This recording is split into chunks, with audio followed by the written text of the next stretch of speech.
Hey, this is Anna, and this is Giving Up on Loving You Again. And this is part two of Who's Watching the Kids.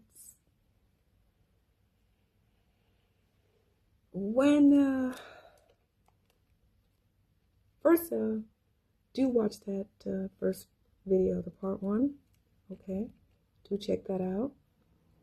And if this video is not for you, please share it with someone. It can help them. And that's why I'm here. I'm hoping that someone somewhere will see the video and it will help them, encourage them. Okay? So what I was talking about is who's watching the kids and how it's not always obvious. And it's not. Where we have this intuition, and we do, ladies, we really do. And it kicks in about so many things. But when it comes to our love life, our romance life, or the people we trust, the people that are closest to us, or just those who we trust, or we may trust someone, so we trust who they know. So they'll watch our children.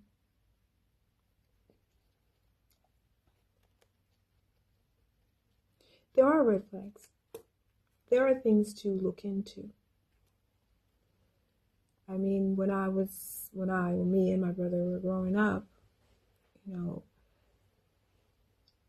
I wondered why she didn't notice these things. I'm talking about my mom.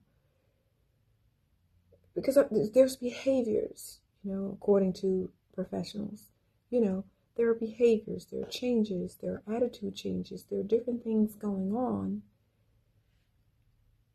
And I think with us, for me, my brother was more, we were both quiet kids. But my brother was a little bit more outspoken though. Okay. And I noticed when he got a little older, he was quick to get angry. And that was him being defensive, being protective of himself.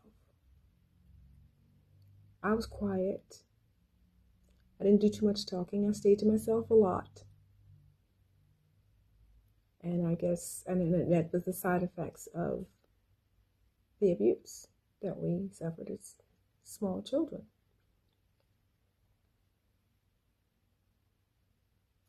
But I still wondered, as I said before, when I got a little older, why my mother didn't notice anything.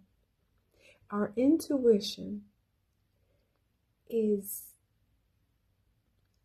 really foggy sometimes, And when we have that bad energy in our lives, that entity, that whatever you want to call it, that spirit, that thing that's in that person, it's manipulating us.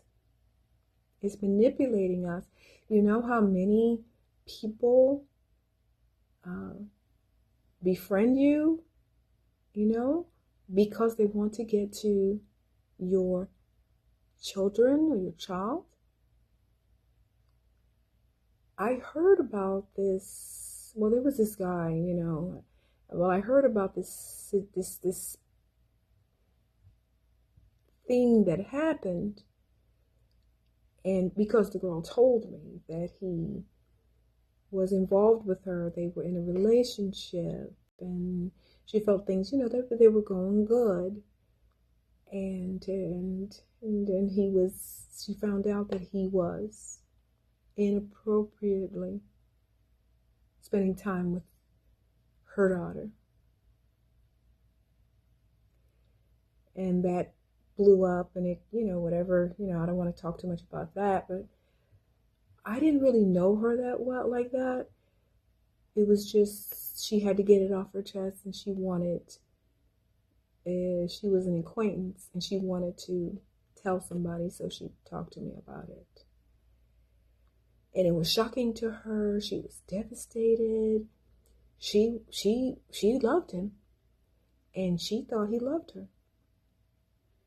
until her daughter told her that when you're asleep, he's in my room.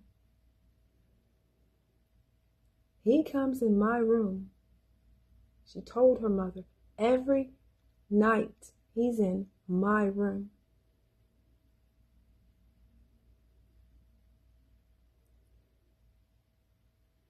I don't know how long it went on. You know, I don't know the details or anything like that. And I wouldn't share the details. And because this kind of thing happens every day, all day, you know, no one's really going to know. Because I looked different at that time. And, you know, even if she saw this video, I don't think she would, you know, remember me. And if she does, I didn't say any names or anything like that, you know. But I really, excuse me, I really want you to think, because it's important. It's important to know what's going on. Like I said before, our intuition gets clouded. It gets clouded because, okay, we got to get away. You know, you work all week or whatever, you want to get out. So you leave the child with someone, maybe the people you're going out with, maybe somebody, a friend of theirs or a relative of theirs. And have you really spent time with that person? Have you been around that person? Okay. And I'm not talking about those who leave their children with anybody so they can get out. Shame on you. Shame on you. But that's not what I'm talking about. I'm talking about those of us who really feel that we're leaving the children with someone that can be trusted. Because you trust, like for example, my mother trusted who she hung out with or went out, you know, with. So she trusted her relative. She trusted the woman's daughter. She trusted whomever.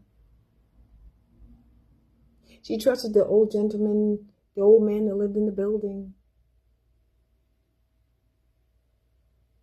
Because she was working, you know, she was nursing for a while. And, you know, she's, you know, would talk to them about little things that were bothering them, you know, and should I, you know, take an aspirin for that or whatever, you know, she'd tell them, go to see the doctor, yada, yada, yada, you know, whatever. So she thought they were innocent, I guess, harmless. They were not harmless. And yes, therapy, I believe in therapy. I believe in therapy because therapy is so needed when you go through something like that. The children and the parents.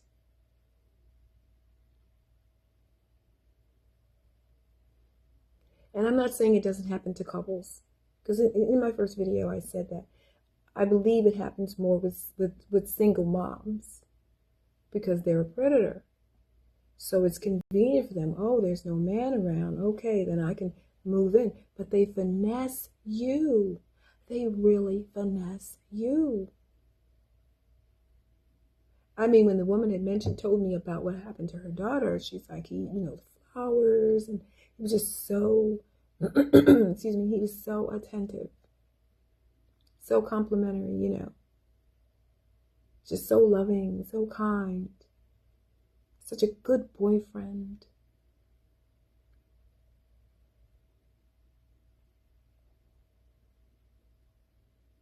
Sadly, she let him back in her life.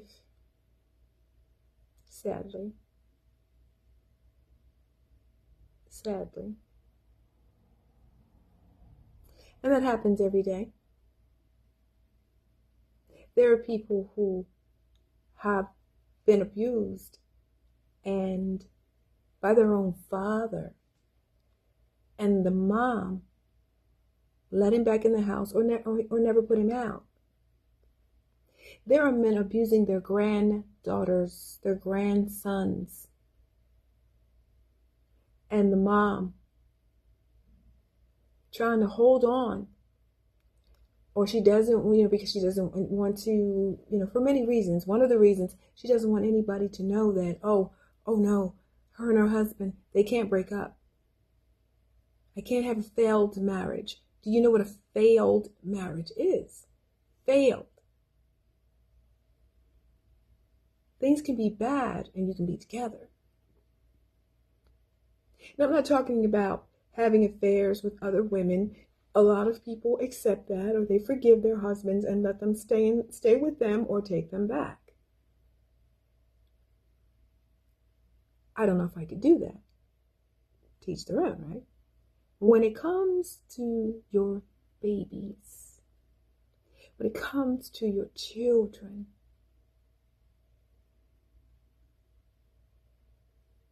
and when you know that children are being abused, you have an idea. So you don't go to those people's house. Because you know there's something about that woman's husband or your friend's brother or whoever it is. You know. So you stay away from them. And I'm just going to leave that there. You know something's going on next door, upstairs, around the corner. You know something's not right. You know, you hear your grandparents, you know how your grandparents say, it takes a village to raise a child. But it doesn't anymore. It doesn't. To so many people, there are still people. Again, I say, excuse the glitch. This looks like the glitch, but it's actually the light above the light that's behind my phone. That's, you can see it on the wall, flickering. Yeah, it's the light above because it gives me more light. So it's actually my TV that's on the wall. Anyway, when you know something's off, investigate it. I'm talking about in your life now. I'm talking about because you need to decide. You know, I don't know what you feel about someone else, a neighbor, whoever, and you know they're doing these things or whatever. I'm talking about you and your family right now, your children. When you suspect something, you don't feel right about something. As I said before, when someone's talking to your child, and then when you come into the room or whatever, you know, the child stops talking. And if you ask the child what they were talking about, nothing, you have a right to know. You have a right to know. And remember, they're very, very clever. They're very sneaky. Oh, they have a plan. They have a plan.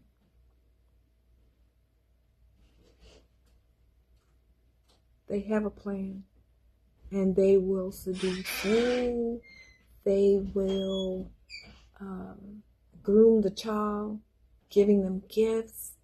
You know, don't be so quick to let some person, because women do it as well, some person give your child things, give your child money, buy your child things. Be careful with that. It's part of it. Building a relationship right in your face with your child so they can mistreat them later. Be careful with that. There are so many adults like myself and my brother who recently passed away. And I'm hoping that he had a moment to let that stuff go.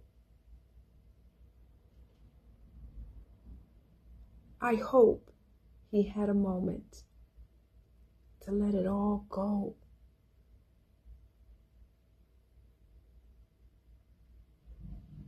Because see, I forgave my mother. And when people say, well, you're an adult, so you're responsible for yourself. Whatever happens to you has nothing to do with me.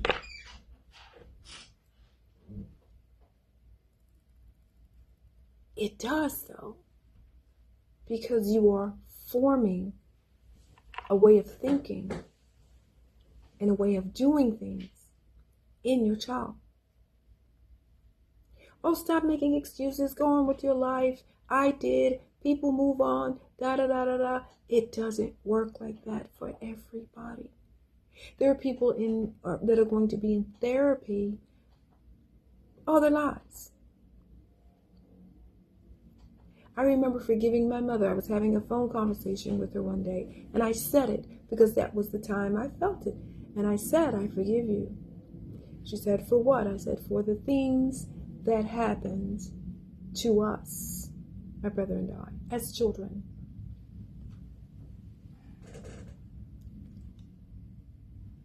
And she said, you should have said something then. That's basically what my mom said to me. It's okay because I had forgiven her. She said, whatever it is you went through, whatever was happening now, it has nothing to do with me. It's your fault because you're an adult. So also know that when you forgive, doesn't mean you get closure. You got to be okay with that. Doesn't mean that person's going to admit anything. You got to be okay with that too. Everyone's not taking responsibility, But I just want you to be careful, okay? I want you to follow up on your intuition. I'm not, and I'm saying your intuition, not just suspicion, but check it out so you can know what's going on because they're your babies, they're your children, they're your favorite people. And I'll say something that you're not going to like, somebody's not going to like, you tell someone they won't like this. Be careful with how you are with your children, because sometimes when you yell and scream and all of this, it puts fear in them. Not just you getting a handle on the kids, letting them know what's what. I can imagine, don't tell me how to raise my kids. And see, that's not what we're doing. That's not what we're doing. But you can put fear in children when you are yelling all the time. You at 10. So they don't tell you much of anything sometimes because they're afraid. That's why sometimes it's good to back up. Woosah. Breathe. Inhale, exhale. And handle the situation with the children. But just be careful. Know what's going on. Know what's going on. If you see something's not right, you feel uncomfortable, don't let them be with those children. I don't care if it ends your friendship or that relationship with that relative. Your kids are more important, right? And at the end of the day, you're their protector, right? You show them the way they should go in life. Watch them. Be more careful who you have around your children.